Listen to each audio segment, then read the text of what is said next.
Как муж говорит, мальчик это в семье, ну, у мусульман, да. У нас было 5 девочек подряд, и он все мальчика.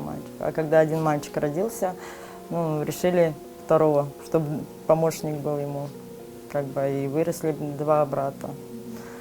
А потом так получилось и девочка, и мальчик.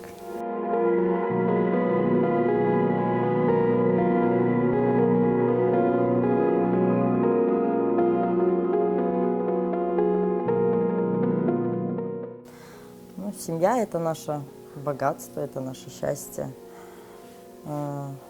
Многие боятся, конечно, большие, ну, как бы, да, вот там 2 детей, как бы 3, все. Ну, у нас так получилось, что это Алладан, ну, и своих детей учим этому, чтобы не ругались, постоянно друг друга поддерживали.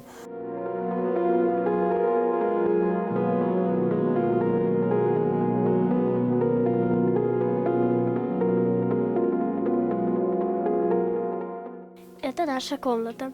Здесь спят 4 девочки. Это моя кровать. Это младшие сестренки и мне.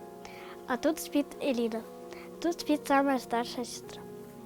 А в той комнате кто спит? В той спят, с Анашкой спит самая младшая и еще один младший. А там с бабашкой в зале они спят иногда Реза и Шавкет.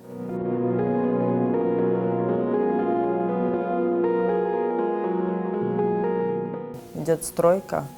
Мы хотим для детей, чтобы, ну, были условия, как бы кухня, там, санузел, самое главное. Поэтому мы хотим попросить, как бы, ну,